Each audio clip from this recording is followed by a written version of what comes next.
astronauts to the moon. Ignition sequence start. 3, 2, 1. Houston, we have a problem. Liftoff. We have a liftoff. We copy you on the ground. You got a bunch of guys about to turn blue. What you're seeing here is a mirage. What is going on, everyone? It's Jaron from Jeranism, back with a live video for you tonight. Thank you so much for joining me, and a big special thank you to those who helped make this video possible. Let me bring up the screen for you so that you can see if I can get it up. Hope everybody is well. I do appreciate you tuning in, but I did want to show you first and foremost that this video came from the fact that we did a FOIA request, and here is the GoFundMe. So a thank you to everyone who donated. You can see, yep, somebody donated 5 days ago. That's nice. But before that, it was three months ago. You can see here, $40, $5. Thank you, Joe Deshawn, who did a good majority of it. And also, I know Patricia Steer. Thank you very much for a great donation. Thank you, Southern Israelite and the anonymous people. So anyone that did donate towards that, we also had somebody who donated a huge chunk of it on a Globebuster show when he found out that the cost of duplicating these files from only 2006. So anyway, on the screen you will see the GoFundMe, and that's the payment that NASA required for the duplication of the spacewalk footage. Let's actually do a short review on exactly what I'm talking about, real short. And if you go down into the description of this video, you will see a few things. Let me get those ready for you. You'll see a few different links. One of those is, or two of those are a link to the two previous videos I've done on this. And hey, thank you very much, Super Chat. Appreciate that. Let me turn that off so you don't have to hear that every time. There we go. And let's see here. All right, so if you go back to here, we will see that I did a video probably... it's got to be back 6 months ago, 5 months ago now. And it was the first video I did. And it was called NASA Responds to My FOIA Request. There is a link for that video in the description. The second video that I did was called FOIA Nonsense. Also a link in the description for you to check out that video. And you're about to watch this video, which is the spacewalk footage delivery that I've been waiting for. And I'll kind of show you how that works. And then also in the description, you should be able to find two links to two different archive.org uploads. They were extremely large. I don't remember offhand. I think it's 46 total gigabytes that I had to upload. And the reason that there's two different ones, and those links, as I said, are in the description. One of them is tinyurl.com/NASA FOIA 14. The other one is /NASA FOIA 22.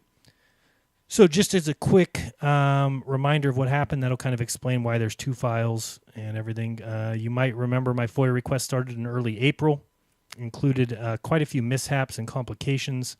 And at first, my initial $986 payment went missing for a month. Excuse me.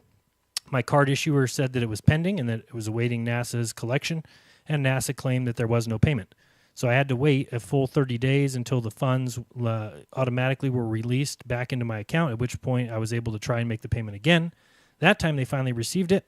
So another month passed, and I finally got the hard drive back. I had to send them a brand new 1 terabyte hard drive. I got that returned to me, and when I plugged that in and looked at what they sent me, they had sent me the wrong spacewalk completely. They sent me one from 2009. And that is the one that's located at tinyurl.com/ and let me go bring these up for you, because right now I'm going to close it. We are not going to be discussing in any way, shape, or form the file that I did not ask for. So let me show you that one first. And here we go. So this is the tinyurl.com/NASA FOIA 22. And so you should see that on the screen now, if I'm not mistaken. And those files are exactly as were sent to me. So nothing has been changed. Nothing has been edited. They are completely and totally legit. Thank you very much for that super chat. Appreciate that. And so you can see here, starts out with a hour and 21 minutes, 15 minutes, hour and 10 minutes, 23, whatever.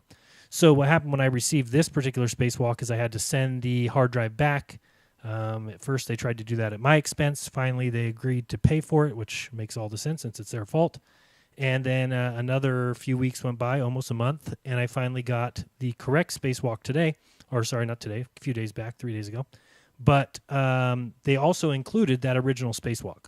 So that's why I've uploaded them both to the public domain. Again, tinyurl.com/NASA FOIA 14 or NASA FOIA 22. So I'm going to shut down this page here, the 22 page, since we're not going to be looking at that at all. We're going to be looking at the NASA FOIA 14, which is the spacewalk that I requested.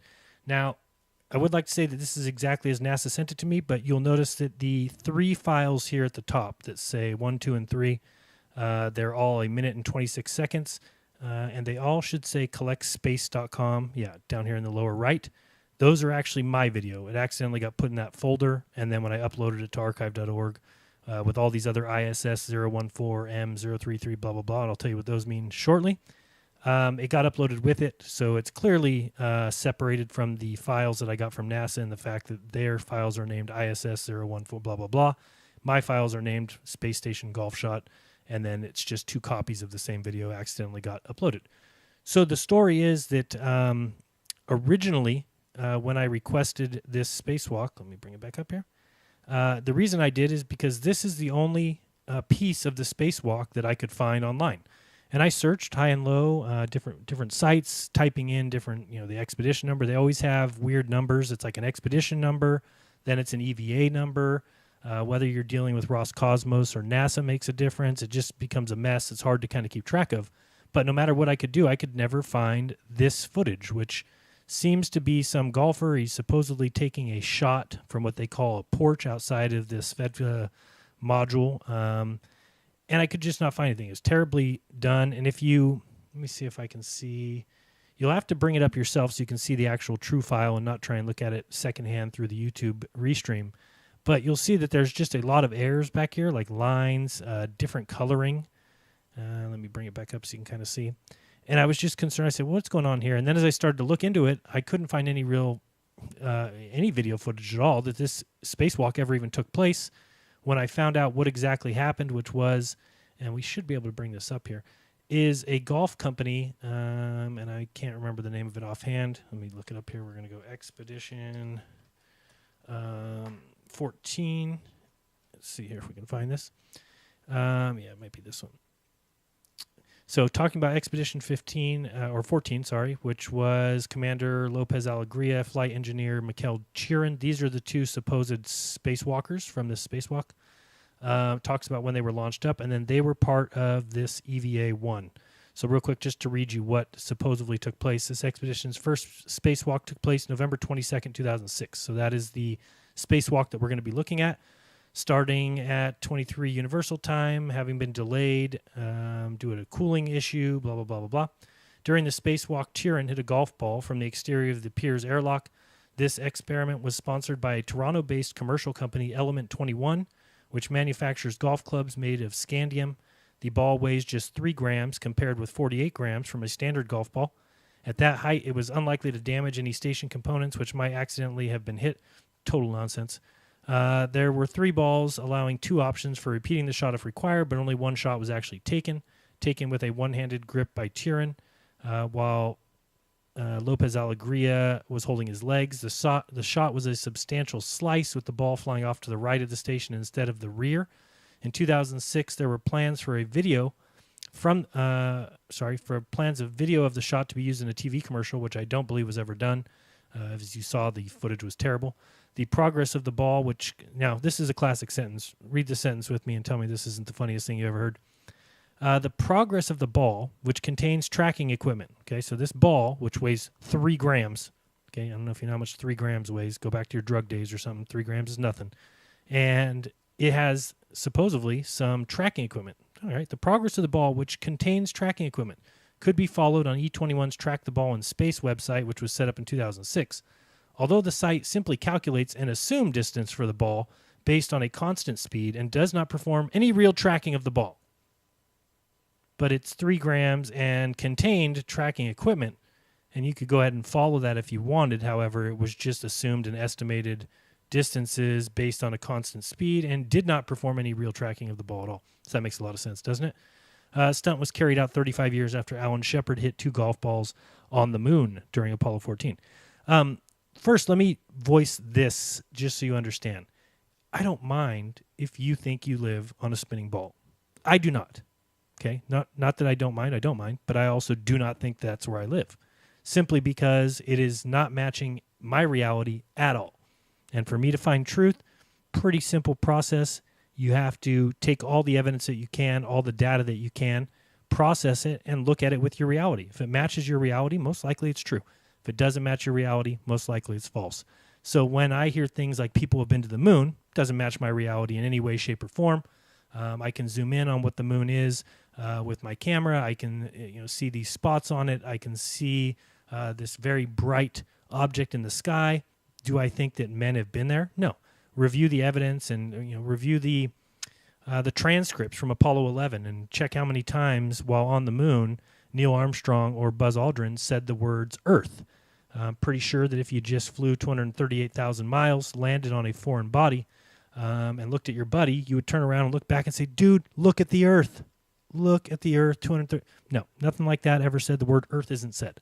So when you start to hear things like that, and then you realize, oh, well, that makes sense if you're on Earth, right? Why would you remember to say, hey, look at the Earth. You're on Earth in a soundstage somewhere in an Arizona desert.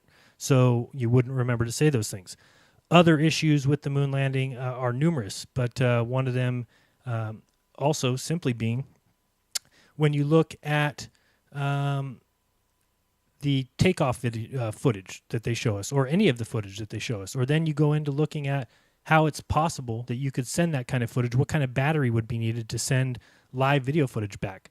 Then if you look into the newspapers of the time and you realize that all the children were given the day off of school. Number one, all the children in the country, take tomorrow off. The guys are landing on the moon. You should watch it with your family. So they wanted everybody at home. They wanted everybody in front of the TV. And then the TV guide, the newspapers, provided a schedule.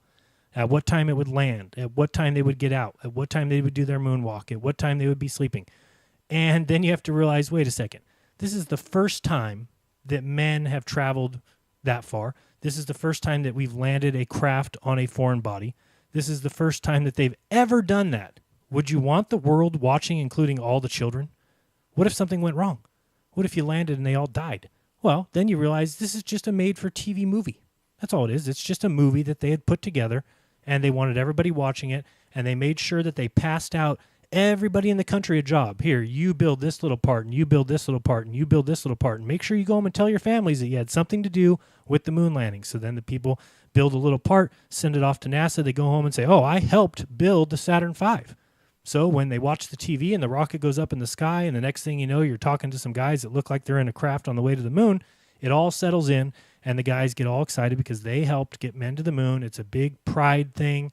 And then you go and tell your friends, yeah, did you see the moon landing? Yeah, I did see it. Yeah, that was my little trinket that went up there too.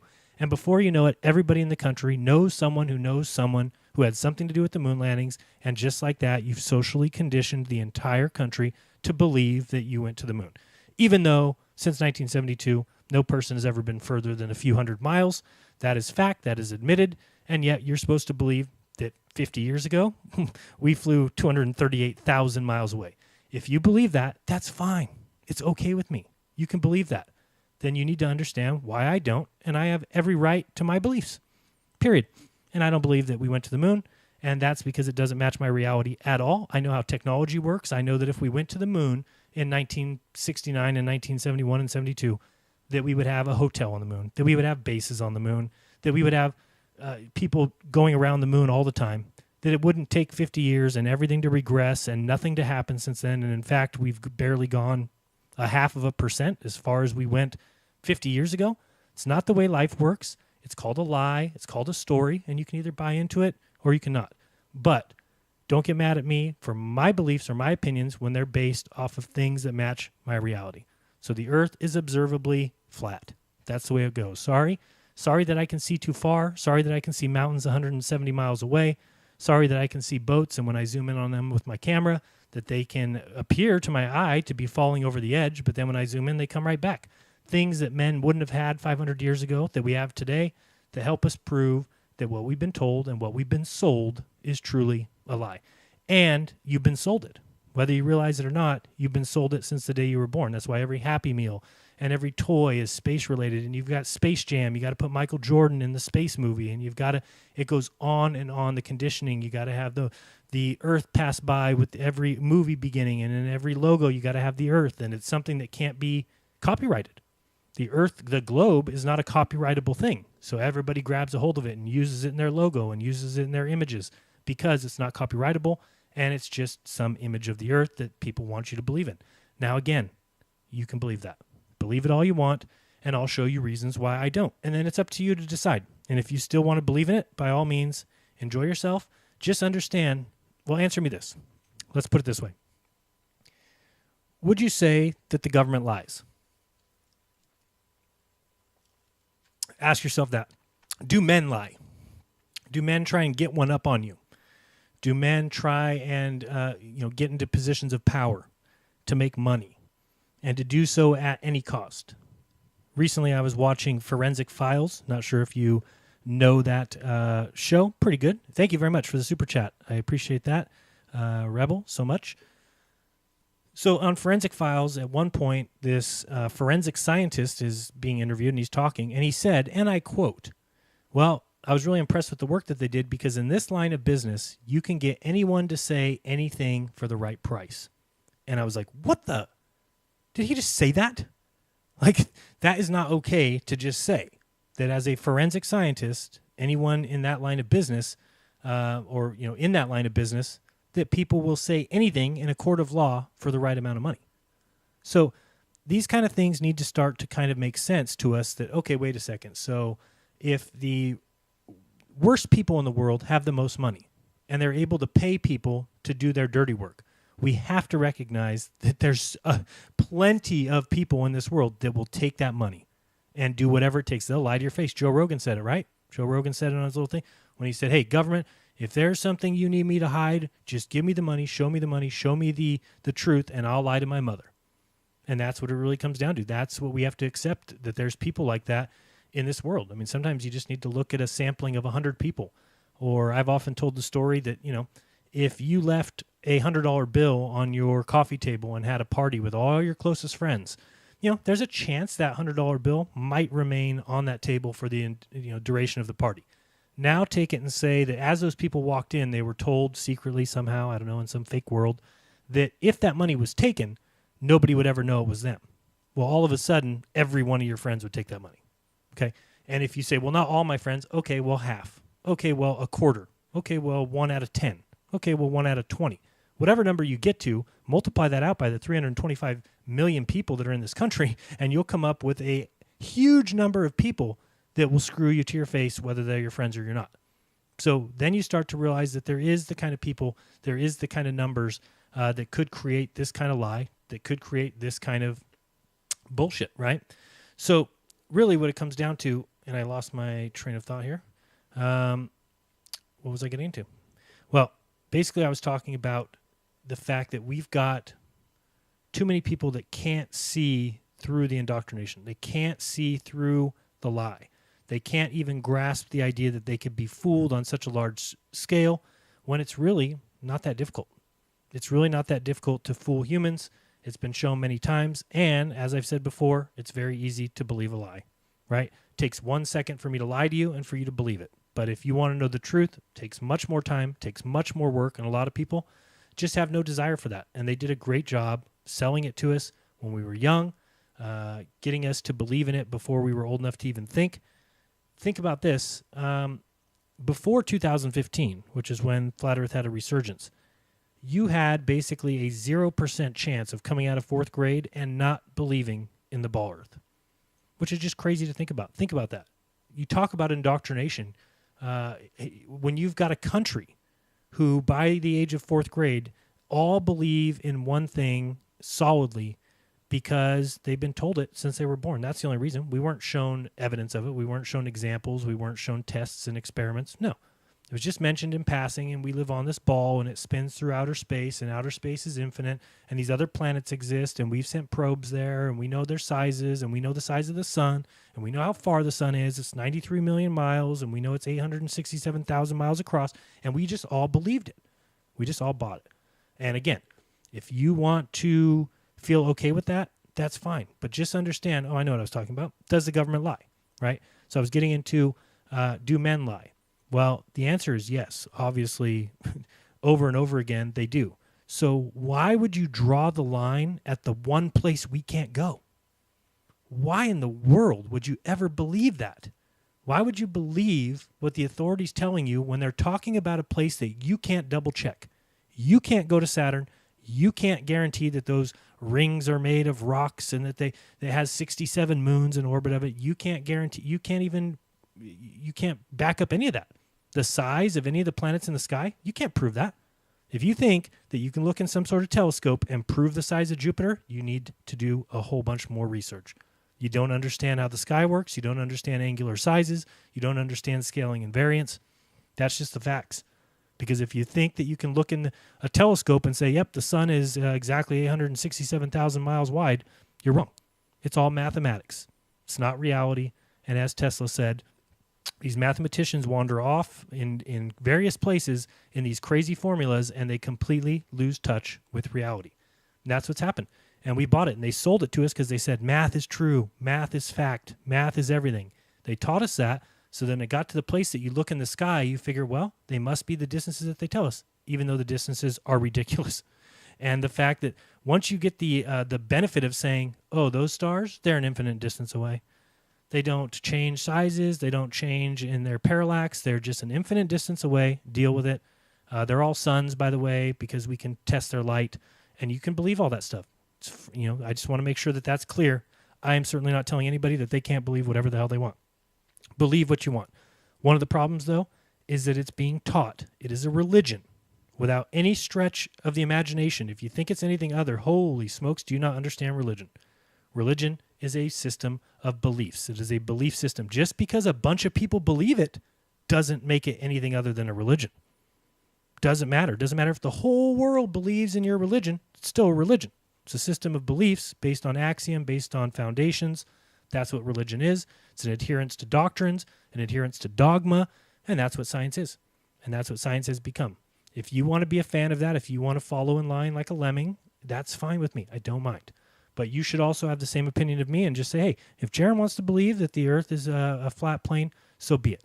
But when you come at me and say, well, explain how your flat plane works, explain how your sun works and your moon and your stars and where does all the continents lie and how does the South work and how the hell would I know? How would I know, and how is that my responsibility to pull together the entirety of flat Earth research in a couple years? It's just impossible. So what we got to do is just keep getting the word out, and it's getting out.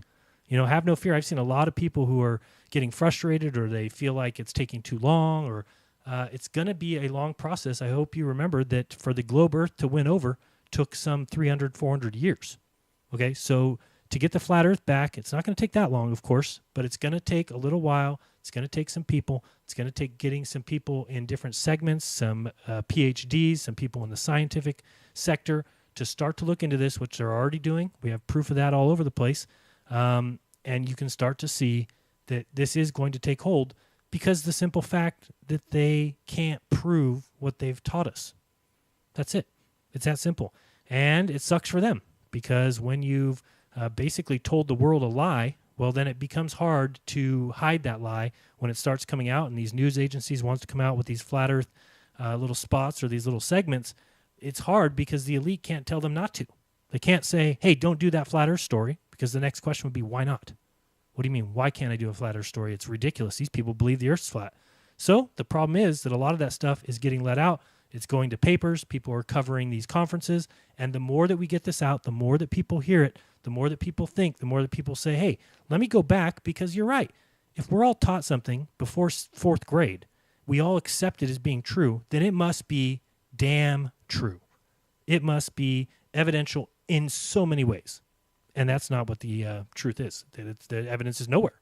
It's simply a group of stories by men with a certain worldview, and they hate the idea of creation, and they hate the idea of a created world, and they hate the idea of anything other than the materialistic system that their laws describe. If anything's outside of that, well, it doesn't exist to them.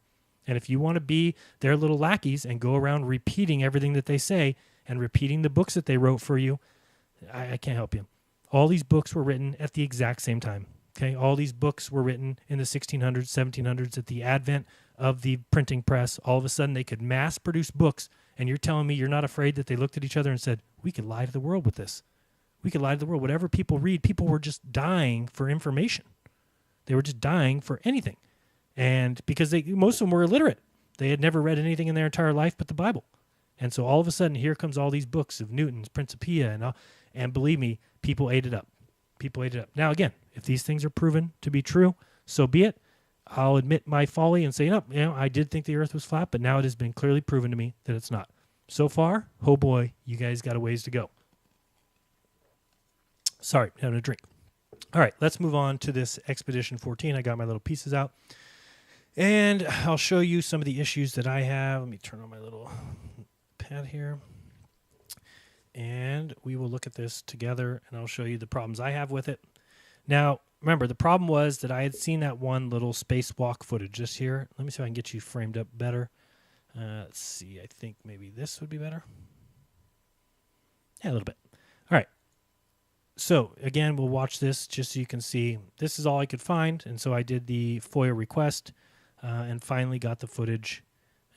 So this should be proof of a 5.5-hour spacewalk. Now, a few reasons why this request is not over yet. Number one, if you go back to my 2 previous videos, you'll see an email exchange I had with a Jessica who was part of the FOIA department until she recently emailed back and said she was no longer with NASA FOIA and I had to contact somebody else.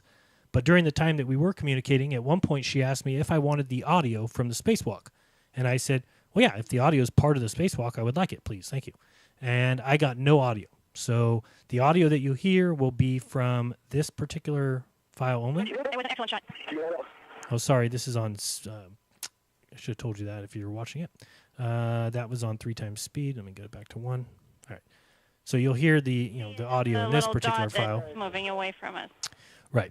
And so you'll hear audio in those first 3, but everything else, the only audio you hear, let me just turn one on and see if we can hear it, is like a... Yeah, you might be able to hear that. It's like a running machine or something. I'm not sure if you can hear it. Maybe you can hear it if you go to the files themselves. And let's see. So you can kind of hear that, maybe. You can hear it if you go to the files. You might not be able to hear it on YouTube. But anyway, go to these files. Again, tinyurl.com/NASA FOIA 14 to get to these files. So what I also realized after going through these files carefully to try and figure out what the hell this coding was, I realized that if we go to this one here, ISS 014, which is talking about the expedition, I have no idea what M is or where it says 14M here. But it does say right below that 13, 26, 2350. Well, I realized the 01 is a camera number. So if you notice files 4 through... let's see here, 4 through 20 are camera 1. So if we switch these cameras, you'll see that all that's happening is the footage is changing, but the camera remains the same. Okay, so I was able to realize that. Then if you go to 02, this will be camera 2. Okay, and you can flip around through 02 and see this footage. Then you can go to 03, and you can click around and see 03, as you can see. And then we can go to 04, and we can click around through 04. Now, right off the bat, you've seen a couple of the files that I've clicked on randomly. Is this proof of a spacewalk to you that was done by the 2 gentlemen that were on the porch hitting the golf ball? To me, it is not in any way. It could be faked so easily. And it's not all without astronauts. The first camera, let me bring up my little chart here. I have a little chart that I've been filling out. Okay, so the first camera contains no astronaut footage at all. Okay, so this camera 1, there's never footage, at least that I saw. And again, to watch this in its entirety would take over 14 hours. So I cannot say I've watched it all, but I've kind of played through it fast. And I'm going to turn this to 3 times speed right now, just to kind of help us get through some of this. But you'll see that throughout the entirety of the camera 1, there's never an astronaut present that I was able to see. So we'll go down here. Okay. So that's pretty interesting. Now I want to show you some interesting parts of this first camera that I thought were interesting. Let me bring up, let's see here, which files. The first one, 224. Oh, so then the number at the end, I was talking about this. So we got camera 01. I can't really tell you what the 327 is. I believe that they're dates because this spacewalk was the 22nd and 23rd. It looks like these dates are 1326 and then 1327. The reason I say that is the time after, the number after that is the time. So you'll see here in this file it's 2350 followed by 0023. So the day switch, so the 26 switches to the 27th. Now those days aren't correct because the spacewalk was on the 22nd and 23rd of November. But I'm just pointing out that that's clearly where the day changed. You can see it goes from 2350 to 0023, 0047, on down to about 557, and then it switches to the second camera and starts over at 26 again and starts at 2351. Then we'll see it switch to the 27, 0024, so on and so forth down the list. So I was able to get that much out of it, not really sure what the rest, like I said, I don't know what the 326 is. And yeah, I can't tell you what that is right off the bat. If anybody knows, leave a comment or let me know. Also, I will need help going through all this. Obviously, I haven't spent 13 hours looking at all of it, so feel free to go here and do whatever you want with any of this footage, and tell me if you think it's proof of the guys on the spacewalk. So let me show you a few different places. We're going to go to file number 224 of this first one, 224. And we are going to skip forward until, sorry, I can't read my own writing. What is this number? 224, 1335 is where it starts. Okay, so I want you to watch something here. At 1335, let me get a little forward here. Okay, so if I'm under the correct understanding of how this all works, we've got the ISS, we've got a camera at it, it's looking at the Earth. Now, we've all seen what happens when we start to get distortion or we get some tracking issues here. You're about to see this part of the screen, the Earth part, start to kind of wig out. The problem is the ISS will not. Let's watch. So see that? You'll notice now that there's a heavy, heavy choppiness coming out of this Earth. See that? But we're not getting the same thing from the ISS. Okay, so we'll back up that a little bit. Or where are we at? 13, yeah. So I kept finding that there's a good picture right there. Oops. Wish I would have stayed there. Are we on the next one? Oh, 224. All right. So here we go. We'll watch it again, and I'll kind of pause it as it happens. And you're getting all kinds of wavy distortion here. See that? Watch a little more.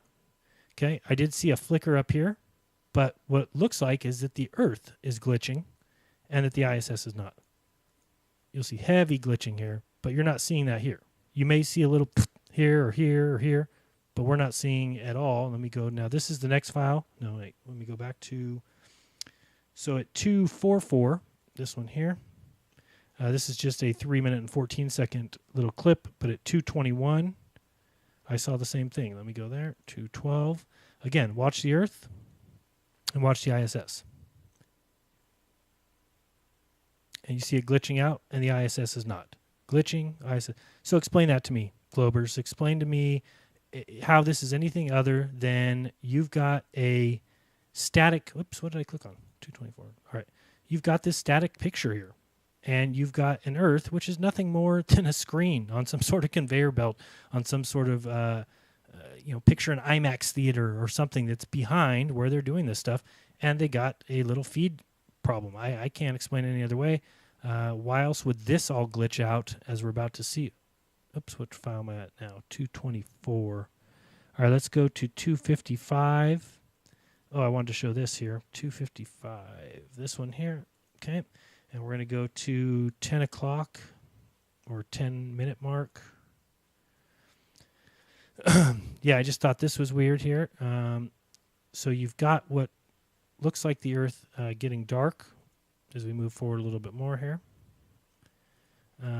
Just looks completely ridiculous to me. But then you get a lot of this where it's just getting stuck. Are we still at 3 times speed?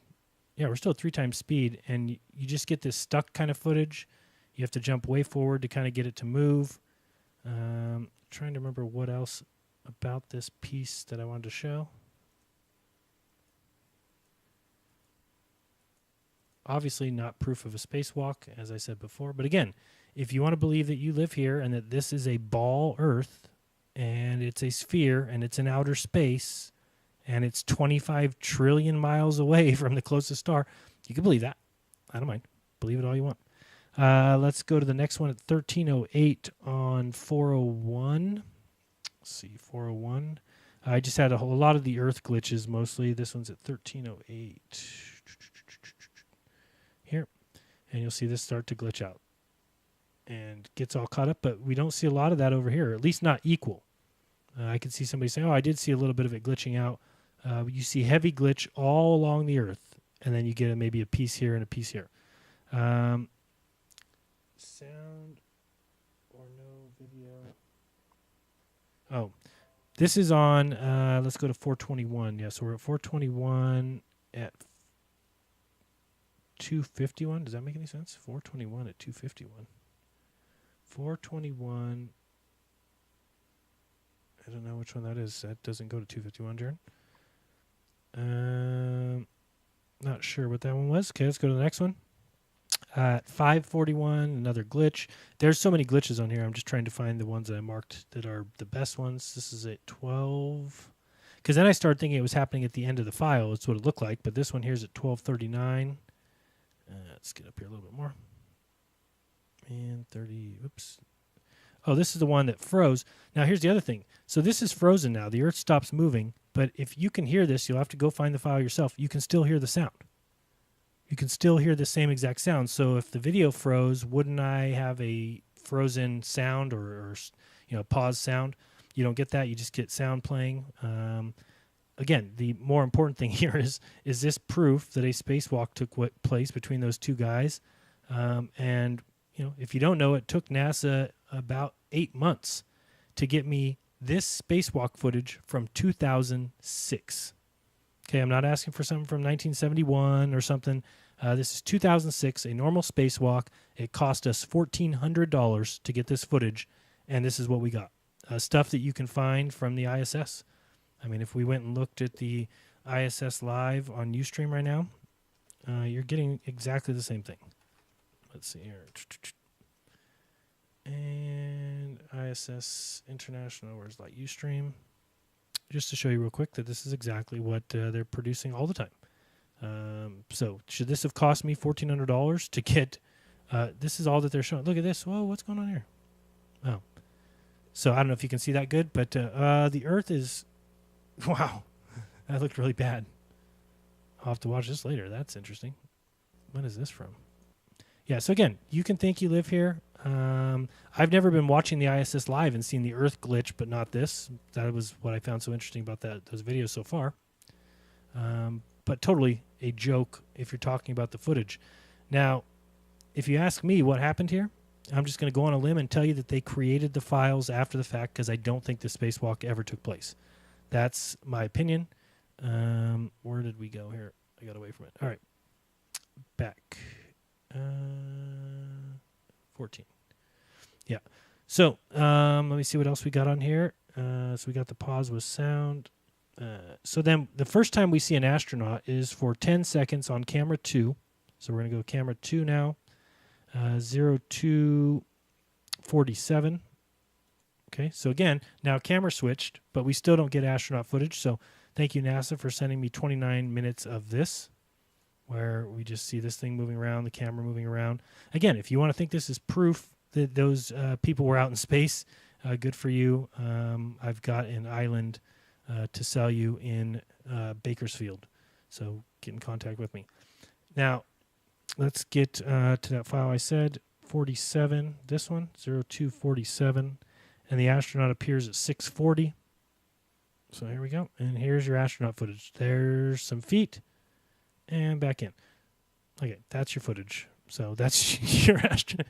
Yep, proof that those guys did that spacewalk because those little boots just appeared. The other weird thing is no matter how you look at it, if this window, I mean, what is going on with this window reflection where you can see like the astronaut? Okay, now I go, what? There's not even a window on the other side. You should not be able to. And how would you see a reflection of something behind? But again, go to Elon Musk's beautiful Starman. When you've got that red car in space, it's clearly like a cardboard cutout. It's the same thing. It's probably a cardboard cutout. It's probably not even an actual thing. Why are we seeing people on the other side of it? Makes no sense. So let's continue. As I said, that was the only portion that you see. You can move forward and you don't see any more astronaut. So I kept looking for more astronaut. As you go down here, you can skip to different files. 17 minutes, 31 seconds, no astronaut. 2 minutes and 40 seconds, no astronaut. 13 minutes, 46. Next time I saw an astronaut was at 3:33, which is here. And at 2:19, first astronaut shot, see-through window. Oh, you can see there. You saw him just something go by there. Let's go back. See this? Whatever that is. So my point is, and hopefully you can see this, that if anybody knows how to do video editing, you can just chroma key this shot. Choose black as your exit color. Black gets exited, and then you put in whatever footage you want behind it, and it will look like it's happening back behind here. I mean, it's not even difficult. That's the weird thing, is fooling the world as they've done is not even difficult because people just believe it. They see this, and their mind says that must be in space. It must be NASA. They must be doing work. They must be discovering things that are helping my family, that are helping. No, they're stealing $52 million a day from the public and providing shit-ass evidence, even after taking my $1,400. Not mine. Sorry. I take that back. It was not my $1,400. It was other people's $1,400. And that's why this case can't be over. My question still remains to NASA, like I said about the audio. And the second thing was, another question, you can go back and watch my previous videos on the same subject. At one point, I'm talking with the NASA girl, and she says, oh, one of the problems is that there's actually only, that was interesting there, that there's actually only one of the astronauts, of the two astronauts, had helmet cam. Is that okay with you? Like as if I'm going to say, no, I need both. I said, oh, if there's only one, then yeah, send me that one. Well, if you look at these 4 cameras, none of it is head cam footage. Hopefully I said that, not webcam footage. Head cam. They have a little camera in their helmet. Usually you can see them working, doing nothing, moving carabiner clips and basically wasting time. I thought I was going to get head cam footage from only one of the astronauts, and I got none. So the case is not closed for me. I do not think that we got our money's worth at all. I mean, look at this. What is this crap that could not be faked? Why are we still seeing things through this little hole here? Now, somebody might say, oh, well, that's them. Well, they don't go back into the chamber. They don't go back into the decompression chamber at 3:33. They should be in the decompression chamber at 1 minute.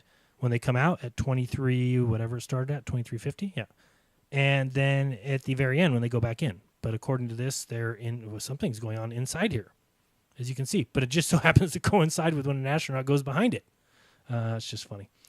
Really, really funny. So let's continue. Let me see what else notes I've got here. So then, basically, I counted the amount of minutes that I could see an astronaut on camera 2. Remember, camera 1, 0 minutes of astronaut footage. Camera 2, total of 19 minutes of the 3 hour and 12-minute footage that I got. So if you were to go to camera 2, which starts at 02, where are we at? Camera 2. So camera 2 starts at 23:51. If you were to take all the time, add it up, 29 plus 7 plus 12 plus all the way to the end of camera 2, you get a total of 3 hours and 12 minutes. If you add up the amount of time you can see an astronaut basically at all, unless, maybe there's a foot that popped up that I didn't see. I was watching it and fast forward. I counted 19 minutes of astronaut footage. Then when you get to camera number 3, I want you to see something here. So camera 3 starts, camera 3, 47. So let's see, camera 3, 47. Where is it at? Camera 3, 0047. Okay. So this file here started off pretty normal. I was watching it. I don't know what this color is. I don't know how you're supposed to believe that this is actually in space or why we would ever have. And that's the camera flip. The camera flipped to a different color. This thing starts popping over. And then next thing you know, watch this. Let's see here as it comes in. Are we watching normal speed or 3 times? We're watching 3 times fast. But here you go. Then they go in, and this is the cropped shot of this. And this should be it. Michael, this is good. And Brown, can you see what we're doing here? So, again, it doesn't prove in any way that I was wrong about my claim that I thought that this spacewalk never took place, that this was a golf stunt done for some golf company that paid NASA or paid Russia, Roscosmos, to do some sort of stunt where they were going to use some golf club, hit the ball. Well, I think that the astronauts went out wherever they go out, whether that's in a soundstage. I don't believe, by the way, that there's men in space that go outside of the craft to fix things that take 7 hours. I don't believe in any of that. It's nonsense. Going 17,000 miles per hour. It's just space dreams. It's fantasy. It's a religion. And it's meant to indoctrinate you and your children and your parents about where they live by the fact that these men, brave men and women, are up there braving the vacuum of space and hitting golf balls off your money. By the way, that space agencies are funded by your tax dollars. And again, I ask you, what has NASA done for you? I would like to say lately, but ever. What have NASA done for you ever? And your answer will pretty much be nothing. And you might say, well, I've got a microwave. Good for you. Good for you and your microwave. And good for you and your freeze-dried, ice cream. Tastes like shit. Well, what have they done? Oh, they helped solve what? What did they help cure? What did they help solve? What are we learning? Go listen to any astronaut interview and you'll hear what sounds like a person with a high school education telling children that they do science on the big science machine in the sky that does orbits, which are science-based, and that they need to stay in the STEM sciences to become great astronauts like them, even though when they're asked, what experiments are you doing on the ISS, they've never given an answer at all. They've never even given any kind of an experiment that they're doing. It's like, well, we're doing science, and we're just banging out that science, rocking it out every day, doing science, sending data down to scientists who are reviewing the data and making our lives better every day. Thank you, NASA. 50 years, 60 years, and right now, $53 million a day. $53 million a day. Okay? Just think about that for a second. Think if you won $1 million right now, think of what you could start thinking of what you could do with that money. I won $1 million. Even if you had to pay taxes on it, you said, okay, I'm going to take home $600,000. Think of all the things that you could purchase, that you could do for the world with that kind of money. NASA gets $52 million a day. And what do you get? This. Go NASA. Yeah, keep orbiting the Earth 19 years and you haven't done a shitting thing. By the way, for that $52 million a day, they've never provided a 24-hour view of the Earth. Let me remind you, NASA gets your tax money, $52 million a day, to provide something for humanity, right? That's their mission statement. We provide for humanity. I can find their mission statement over here somewhere, and I'll bring these up later. But their mission is we reach new heights and reveal the unknown for the benefit of humankind. Yeah, you reach new heights, which are about probably about 110 miles, probably the farthest you've ever been. But anyway, and reveal the unknown for the benefit of humankind and also hide as much as we possibly can. That's basically what they do. But this is their motto, right? And they've never provided. Now remember, they have a craft. It orbits the Earth, goes around it in their model, in globe Earth belief, in the fantasy land that is the globe model. They've got people in orbit with this tin can. It's been in orbit for 19 years. And during those 19 years, they have never provided 24-hour footage of the Earth. Can you imagine? What a slap in the face to the American public than to say, here, give me that $52 million a day. No, you don't get 24-hour footage. We're switching cameras. Switching cameras. You might think that that's a joke. It is not. Okay, they say that, sorry, we're currently switching cameras. Oh, switching cameras, are you? Wow, that's really impressive. I thought that we could do that with live footage and not lose any footage, but not according to NASA. Nope. When they switch cameras, it takes about 40 minutes to come back. You also will never see lights live from the Earth. You will not see street lights. You will not see city lights. You will not see any lights. You will not see lightning. Those things will come in post-production when people like Joy NG or these other science storytellers from PBS, when they get together and they make movies for you, then yes, you can see pretty lights and you can see lightning and you can pretend you live on a space ball. which is a gigantic rock of lava with a molten iron core, with an R value that's never been proven, and all of that with a spinning that's never been proven, and we just believed it. Hey, I'm just like you guys. I'm no different. I'm no better. I believed it like you. I sat in a desk and thought, why would they ever lie to me? We must be spinning on a space rock, and we must be flying through space at 66,000 miles per hour, and the sun must be 1,000,000 times bigger than the Earth. Give me a break. Wake up. Look at your reality and stop letting men dictate it for you. Okay, I'm not telling you what to believe. I'm telling you, go outside and you figure it out yourself. Figure out where you live, and if you choose that the men that have told you all these stories of space stories and planets and orbits, and if you want to believe all that, then go ahead. That's your prerogative. For me, hell no. I think we get one life here. I don't want to believe lies that somebody told me. You know, I don't want to. I think that Richard Feynman said it when he said that he would rather have he would rather not know the answer than to have answers that end up being wrong. And so would I. So yeah, you can go around believing that you have all the answers about how the universe works, and you can be George Hunachuk, and you can be all these guys that think you know everything. I know everything. I know exactly the way the Earth works. I know exactly the way it all operates. And if you're happy with that, good for you. You know, I don't want to believe those things and then find out when it's all over that I was wrong. I would rather be responsible for my own beliefs. On my final day, if I believed a bunch of lies, I want it to be because I investigated them and came to that conclusion on my own. And not one of us can say that about the Earth. Not one of us.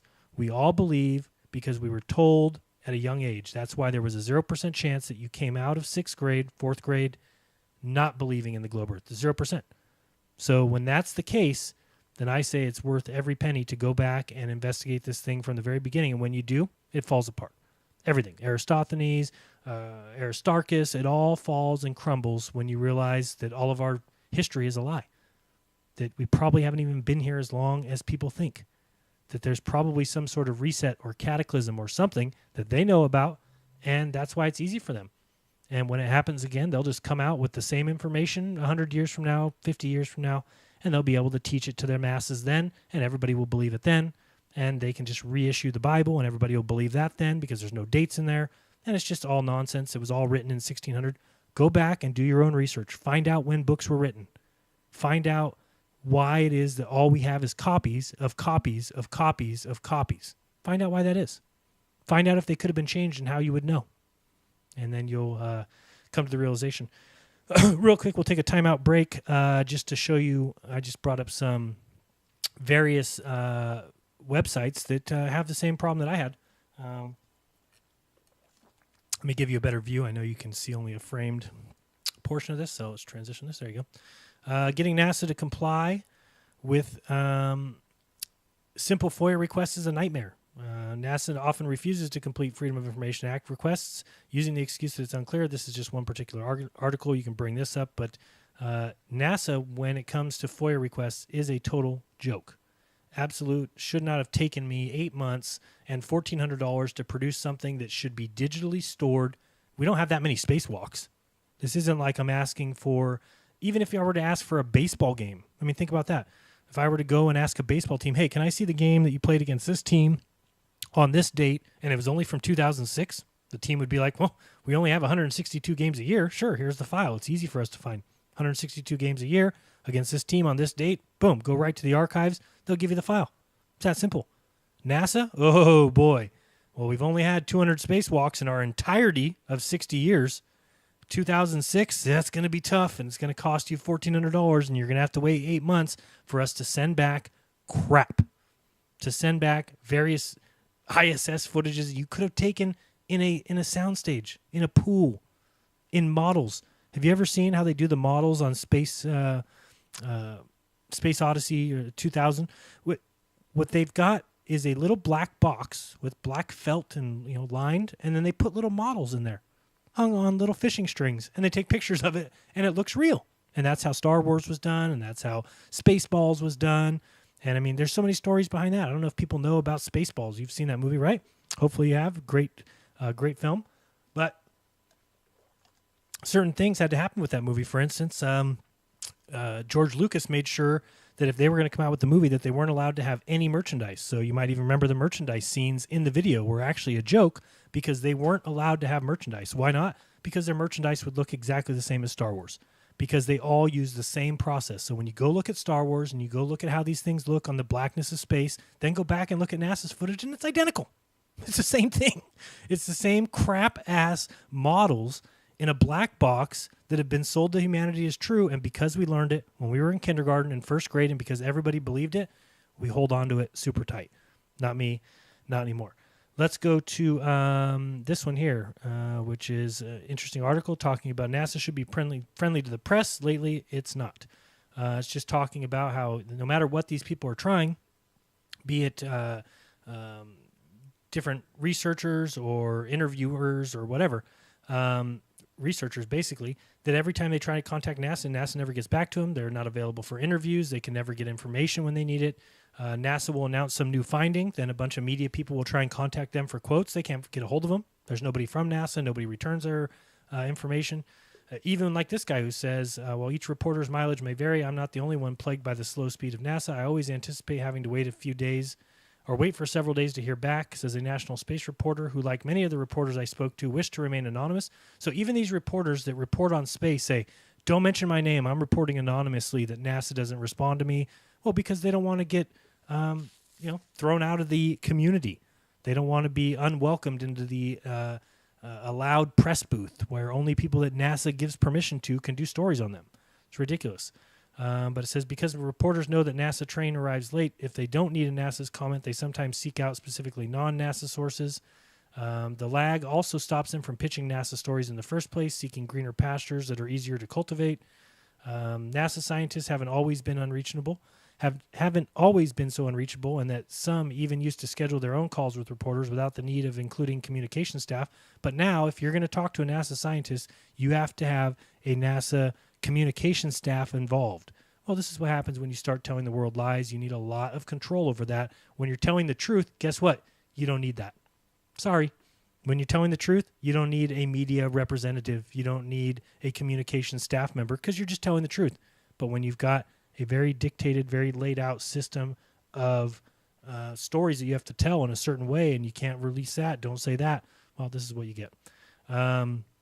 So anyway, check out this product, this article I read. It's kind of long, but the other thing that's interesting is some of these comments.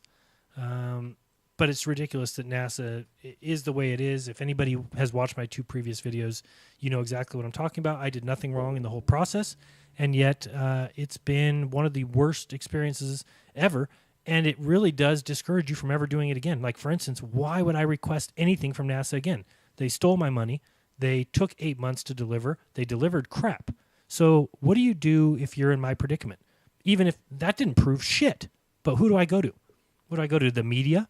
And I say, hey, NASA didn't actually do this spacewalk that cost the country $37 million or whatever it was. They actually faked it and just did a little porch golf ball hit and took the money from some from some golf agency out of Canada and never did an actual spacewalk. But then NASA would just say, well, here's the footage right here. And the media would go look at that and say, it's right there. It's right there. Go, here it is. Here's the spacewalk. Here's the footage, Jaron. What are you asking for? Well, where's the rest of it? Where is the 5.5 hours that these astronauts are supposed to be out there doing something? So where do I go? What do I do? Don't you understand what they're doing? Don't you understand what they did? By doing it this way, it makes it impossible for me to even want to continue to look into NASA stuff. And I say we stop. I say, fuck them. That's what I say. They're garbage. They provide garbage. They're not worth the time. That's the honest truth. They're not worth the time. My wife and I used to sit and watch spacewalks. And we used to really critique the live ones because I said, hey, if we're ever going to find anything, it's going to be on the live videos. And then I watched as Elon Musk completely changed live video in front of my eyes on YouTube, still listed today as streamed live on such and such date, yet I've got the proof that they went in after and changed it. So what did we do at that point? Well, I don't watch live shit anymore. I could care less. They can change live footage. Well, why would I watch it? What difference does it make? You're just going to change it. When I try and bring it up to people, it's not going to do anything. It doesn't matter. So to me, NASA has proven themselves to be worth spit. What I mean by that is nothing. They're worth garbage. Let's see 1 second. I want to make sure I've got this all good. Thank you again. I see I had another super chat. I appreciate that. So anyway, if anybody wants to go through any of this footage in detail, please do. I didn't find much. Let's see if I have anything else on my list here. But it's certainly not proof to me. But it gets to the point where it's like, well, I did send the email off and say, hey, this isn't what I asked for. What happened to the helmet cam footage? I mean, my main question was, is there more spacewalk footage, audio or head cam footage related, that was redacted from my FOIA request? Because this is supposed to be public information. This is public, public funds were used to, I guess, put this. That's a craft flying in space, by the way. I mean, come on. I mean, if you believe that this is the Earth and we're out floating in the blackness and emptiness of space, the gigantic ball Earth. Think of how big the ball Earth would be. Think of how much it would weigh. Think of how much mass it would have, and we're just floating in space. You could believe that if you want, but you've never seen it. You've never seen it with your own eyes. So you're taking the words of men. And again, if they lie to you about everything on Earth, and I don't know very many people that would say, nope, we're never lied to. No, we're lied to, and I don't know anybody that wouldn't say that. So if you differ in that, then leave a comment. I think everybody would agree that we've been lied to in almost every aspect of our lives. Everything that happens to you is some sort of lie, really. But here's the difference. This is a place you can't go. This is a distance you can't measure. This is the size of a planet you'll never see. This is an entire world, an entire fantasy that is a religious belief that you are willing to go to bat for, that you are willing to repeat out of books for, that you are willing to swear up and down and call people names in every facet that's possible for. That's a religion. That's exactly what religions do, and that's what space has become. It's become a religion. It's a fantastical fantasy and nothing more. And I refuse to say anything else until I'm shown evidence for it. Okay? So I don't care. I have no problem admitting I don't know where I live. I'm not sure what I live on. I'm not sure how it all works. I'm not sure what the sun is or how far it is or what distance it is. So don't ask me. But there's people out there telling us they do know. And when people have made a claim like they know the distance to the sun, then it's perfectly okay for you to say, oh, show me the evidence of the distance to the sun. Okay? When they have to tell you a story about people assuming that the light in the sky that is Venus was the same size as Earth, and then they calculated, well, if it's the same size of Earth, and we presume, with a presupposition that the Earth is a ball and it's this big that Aristophanes came up with 2,000 years ago, and then we apply that to the light in the sky that's nothing more than a light, oh, now we can say that it's about the same size as Earth, and if it's crossing the sun, then the sun must be this big, and the sun must be this far, and then they create this entire fantasy for you. Watch my video on scaling and variance, and you'll realize, cut all those distances in half, and we're in the same boat. Nothing changes. Nothing changes. Cut the distances in half, cut the sizes in half, and everything appears to be the same. The sun appears to be the same size in the sky because of scaling and variance. Doesn't matter if it's 330 million miles away and 3 million miles wide, or if it's 93 million miles away and 867,000 miles wide. Doesn't matter. Same thing. Mathematics do not prove reality when somebody can't go out and physically confirm it. So who is confirming these distances? Who is confirming planets? Who is confirming their orbits? No, nobody. Nobody. It's all a space-based religion. Let's see here. Thank you for the super chat. I appreciate that. Earth is seriously flat. It is seriously flat. It is observably flat. And if you believe differently, then I hope that you have reasons for believing that other than, well, my teacher said, well, scientists say. Yeah, good for you. Because if they don't say that, then they won't be a scientist. If you come out and say, well, I don't think the Earth's a ball, you won't be a scientist. They will remove you from that profession damn quickly. So again, that's pretty much it. And then camera 4, let's see here, what was on camera 4? I mean, there's just, what are we going to review? We're going to sit around and watch this? I mean, this is what they sent me. So if you don't think that this could have been taken last week or whenever, and I'm not saying that this is in space, I hope you understand it's one of the hardest things about doing this is a lot of times you have to start talking as if you believe in this nonsense, which I don't. But even if I did, what is this? Oh, this little thing's turning now. Great. That's proof of your spacewalk that lasted 5.5 hours, that supposedly you did a bunch of work, but all I can find is you guys acting like jackasses and I guess, considering this is hitting a golf ball. I mean, it just looks like junk. And as I've said before, you put people in green screens or green suits. I don't know if you've ever seen like Green Man. You could put on a spandex green suit and you could be holding these guys up from behind them. And then you just do a chroma key and eliminate them. It's the easiest trick that there is in photography. But here's the problem. If you're the only ones in space, then nobody can check up on you. Nobody can verify that this is actually happening in space. It's just what they tell you. So you can believe NASA? Well, I don't. That's basically the moral of my story, is I don't believe liars. It's not like NASA said they went to the moon and then in 1982 came out and said, we did it for the Cold War. We did it for the space race. We did it because we wanted to get by, whatever. And they admitted that they lied and no, these people lie to your face today. Okay? You still have people that will tell you, Buzz Aldrin will tell you he went to the moon. He'll tell you that today. Okay? So when people are lying to me for 60 years, if you think I'm going to believe this shit, you got another thing coming. This is proof of nothing to me at all. It's more garbage. It's more proof that NASA is an inept, completely disgraceful organization, a laughingstock in my book.